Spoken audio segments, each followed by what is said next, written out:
¿Sabe usted cuáles son los métodos que utilizan los jueces para determinar si una norma viola o no la Constitución? Bueno, pues entre estos métodos, estas metodologías de adjudicación constitucional está el test de proporcionalidad. Invitamos a Juan Antonio Cruz Parcero para que nos explique de qué se trata todo esto. Bienvenido. Muchas gracias. Y antes de ir directamente a este tema de hoy, quiero compartir algunos de los estudios que usted ha realizado con nuestros amigos de Justicia TV. El doctor Cruz Parcero es egresado de la Facultad de Derecho de la UNAM, doctor en Derecho por la Universidad de Alicante, España. Ha sido profesor de posgrado en la Facultad de Derecho de la máxima casa de estudios. Él ha realizado estancias de investigación en las universidades de Alicante, la Universidad de Oxford, Torcuato Di Tella, Pompeu Fabra y en la Universidad de Manchester. Actualmente es investigador en el Instituto de Investigaciones Filosóficas de la UNAM. Bienvenido nuevamente. Muchas gracias, Verónica. Pues para quienes no somos especialistas en Derecho, ¿qué debemos entender cuando se habla de esto de la adjudicación, de las metodologías de adjudicación constitucional? Bueno, todo el sistema jurídico se basa, obviamente, en que se aplique. Y para aplicar el derecho, para aplicar las normas, se tienen un conjunto de métodos de aplicación o de adjudicación, como ahora se suele decir, de adjudicación, que han ido cambiando a lo largo del tiempo. Y eso es lo interesante, porque justamente el tema que hoy nos convoca, que es el tema de la proporcionalidad, del test de proporcionalidad, es un método reciente, relativamente muy reciente, que se está empezando a implementar no solo en el país, sino en muchísimos lugares, a niveles, digamos, de muchos países, pero también a nivel internacional, en las Cortes de Derechos Humanos, por ejemplo.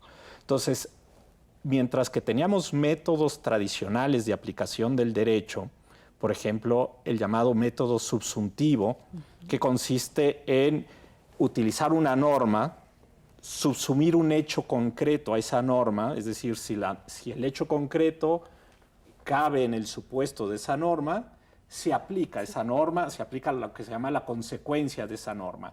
Ese era un método un poco lógico, basado en una idea de un silogismo judicial, o sea, de una inferencia deductiva, y ese era un método muy tradicional. Obviamente hay otros métodos de interpretación de las normas que también se usan para la aplicación del derecho.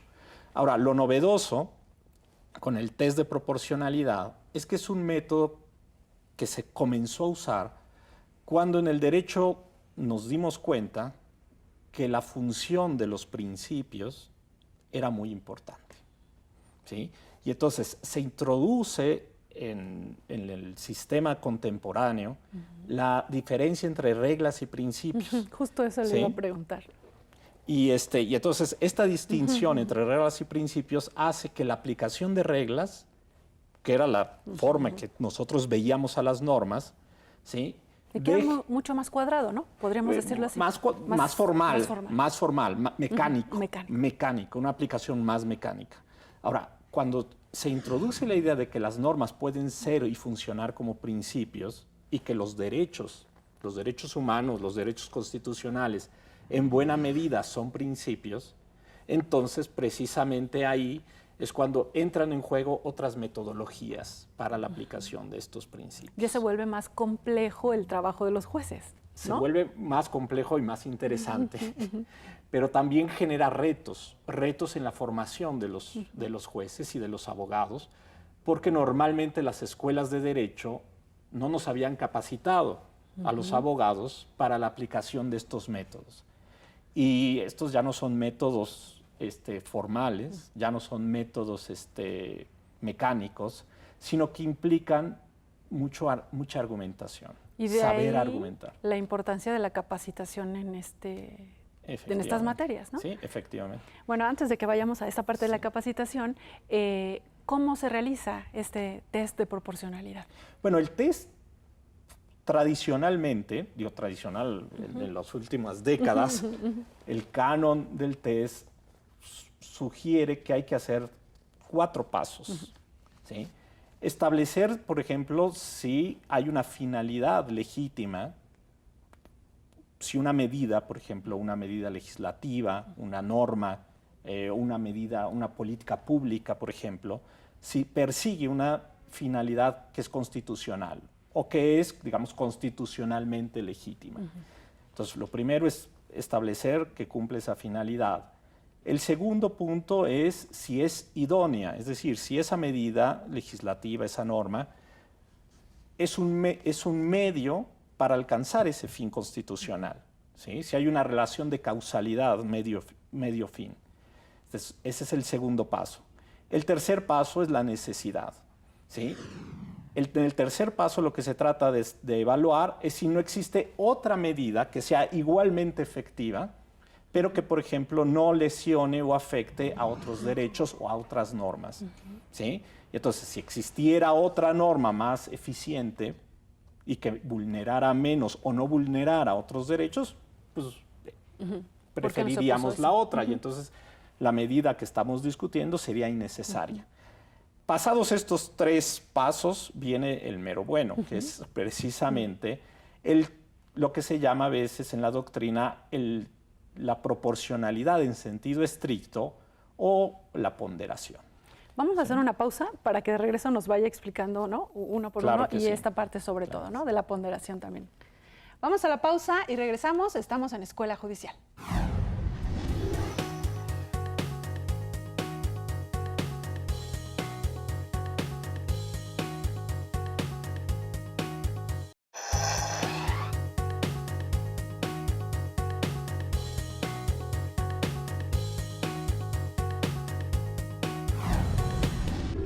Ya estamos de regreso conversando sobre el test de proporcionalidad.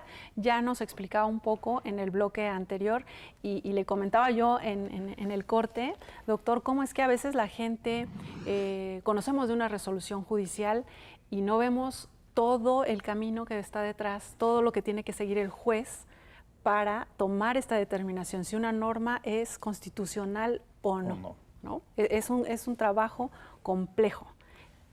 Sí, bueno, el trabajo judicial de aplicar el derecho se basa en metodologías muy establecidas, es decir, desde hacer una sentencia que ya implica una metodología, cómo se trabaja en una sentencia, hasta cómo se aborda el tema, cómo se trabaja cada paso en el proceso de elaborar una decisión.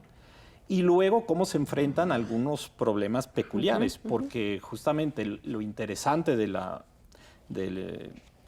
administración de justicia es cómo se enfrentan los jueces, los secretarios, digamos, todo el equipo que trabaja en ello, cómo se enfrentan a resolver distintos temas diferentes, desde temas probatorios, por ejemplo, hasta temas de interpretación de las normas, que tienen que ver justamente con determinar si una norma es o no constitucional o, por ejemplo, si es consistente o coherente con los tratados internacionales, que es parte de lo que llamamos la convencionalidad, el control de convencionalidad.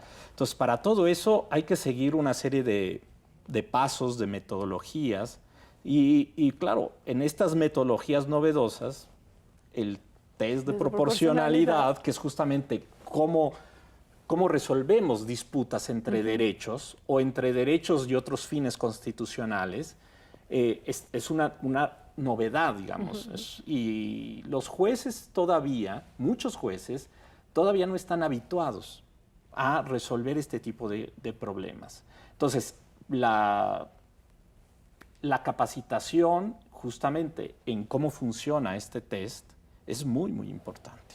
Nos decía, en un primer momento analizan si la norma es la más adecuada. Sí. Después estábamos entrando a esta parte más interesante. ¿Qué pasa si se dan cuenta que existía quizás otra forma en la que no se afectaran otros derechos? ¿No? Esta parte de la ponderación. La necesidad, sí. La necesidad. A ver, sí, mira, los dos primeros bueno, primero hay que fijar, como decía, si la finalidad es legítima, ¿sí? Es decir, si se persigue un derecho, si se persigue un fin constitucional, ¿sí? Pero dado eso, los siguientes pasos es determinar cuestiones fácticas, cuestiones que tienen que ver si las normas son eficientes. Entonces, el primero, que es el de idoneidad o adecuación, es valorar si la medida que se va a implementar es eficaz. Sencillamente sí es eficaz. Es decir, ¿voy a proteger un derecho con esa medida o no? Si voy a proteger y se protege realmente, o hay, digamos, una evaluación de que lo que va a suceder con esa medida, dadas las experiencias que existen, etcétera, es que va a ser eficaz o tiende a ser eficaz, bueno, pues hasta ahí termina el problema.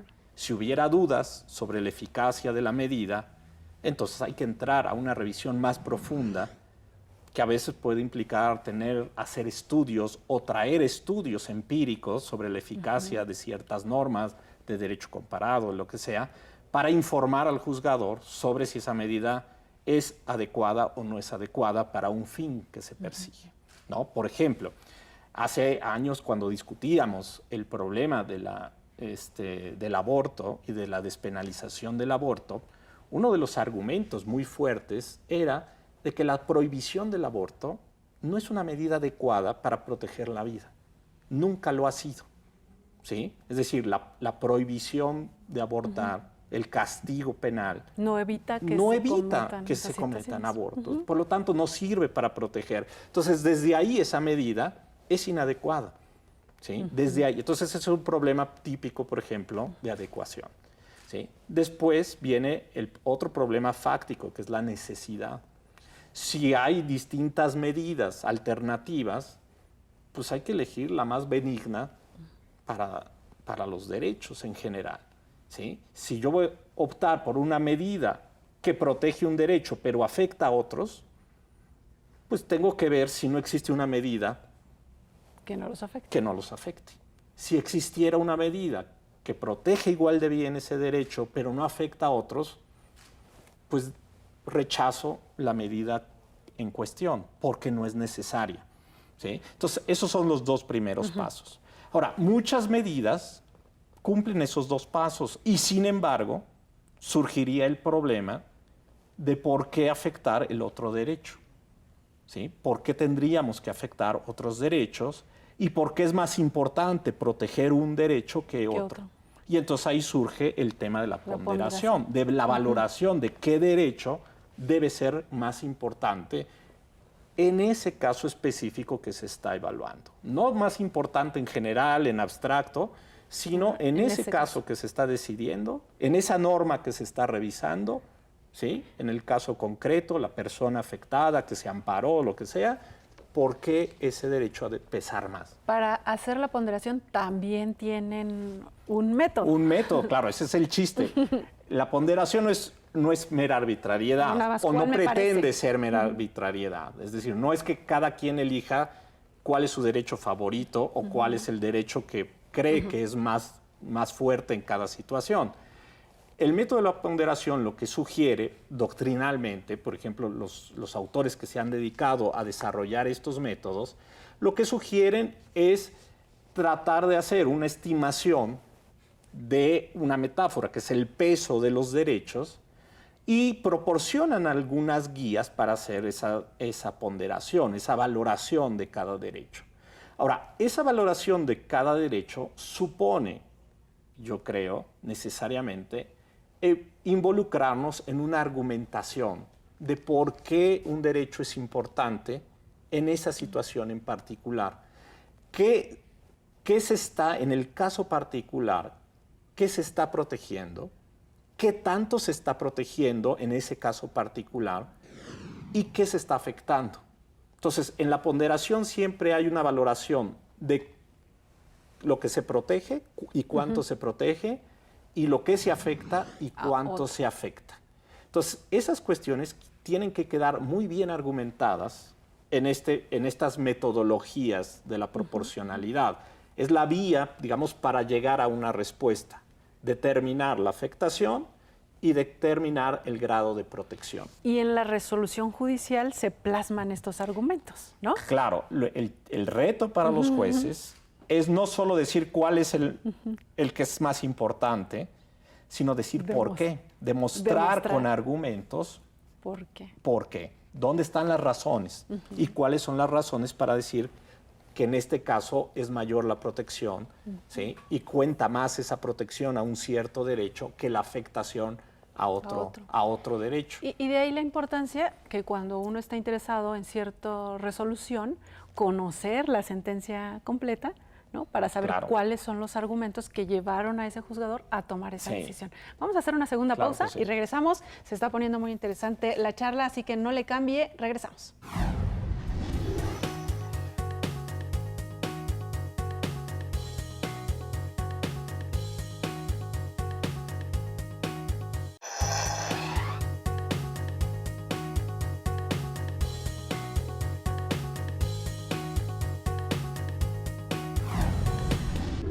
Ya estamos de regreso y estamos en la parte final del programa de hoy. Hablábamos sobre la ponderación, que también es una tarea que tiene sus complejidades. Claro. Mira, un problema que se ha detectado es, por ejemplo, que los jueces ahora aluden a la ponderación y hacen una ponderación, pero precisamente el último paso que explicábamos hace rato no se lleva a cabo de manera precisa, es decir, no se dan los argumentos precisos para determinar por qué un derecho contó más que el otro.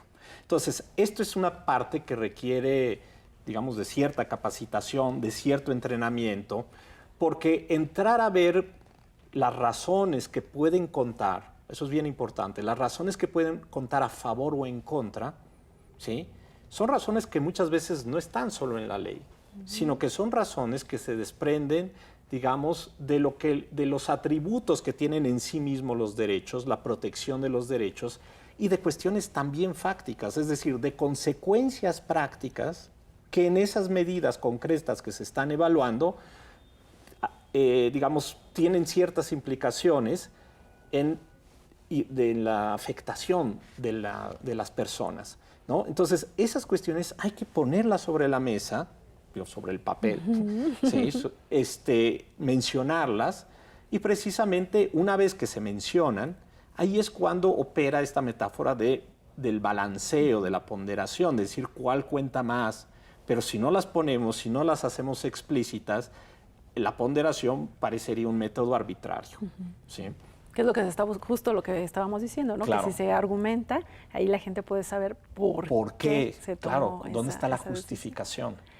Doctor, ya en esta etapa, cuando se realiza la ponderación, ahí terminaría, digamos, como todo el test que se aplica. Claro, el test termina básicamente en esta etapa. ¿Sí? En ese momento, cuando ya se dice, cuenta más este derecho que este otro, pues ya los jueces sencillamente terminan la aplicación. Ahora, ahí se genera también una especie de nueva regla, ¿sí? Es decir, para un caso concreto de ese tipo, contará siempre a favor este tipo de solución que se está proponiendo, ¿no? Y entonces la resolución que se emite en cada caso de ponderación va sentando un precedente, que es muy importante porque luego otros jueces, otros tribunales lo pueden seguir.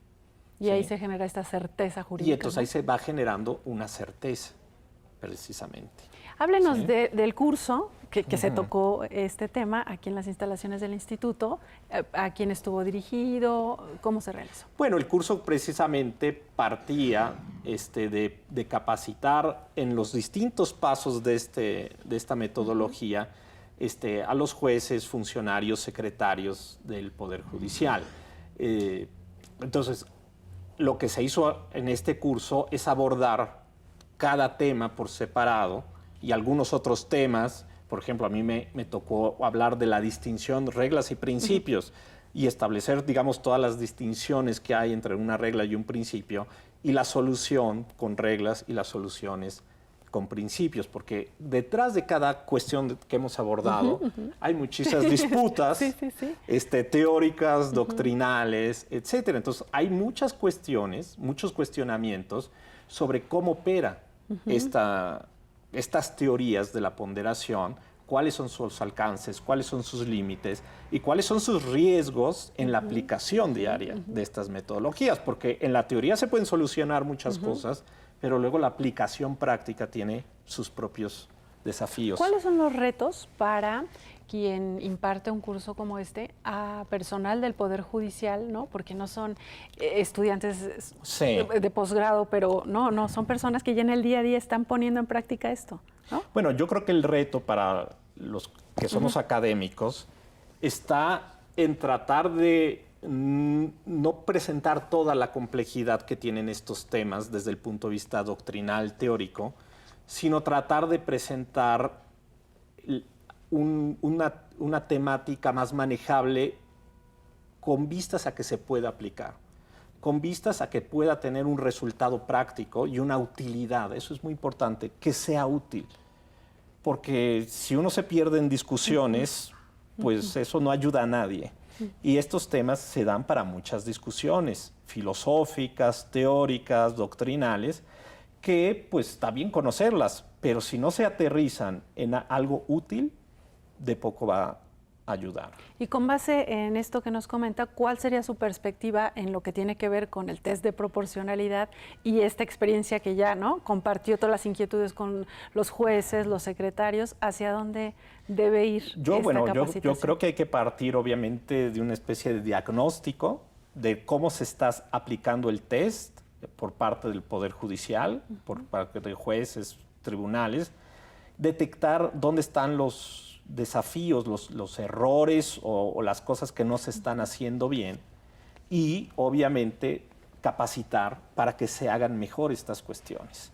Hay muchas otras cuestiones que van a estar siempre en el debate, es decir, si no hay un poco de arbitrariedad en estas decisiones, todo eso va a seguir en la discusión, ¿sí? La cuestión es ver en qué podemos mejorar. Y yo creo que la parte en que podemos mejorar es que los jueces, los secretarios, aprendan a plantear con más claridad los argumentos que intentan justificar precisamente esa decisión. Bien, pues se nos acabó el tiempo. Doctor Cruz Parcero, un placer que nos haya acompañado en el programa. Muchas gracias, Verónica. Muchas gracias. También gracias a usted por su atención y, por supuesto, al equipo de producción que hace posible este programa. Soy Verónica González y, como siempre, lo invito a que se quede en la señal de Justicia TV.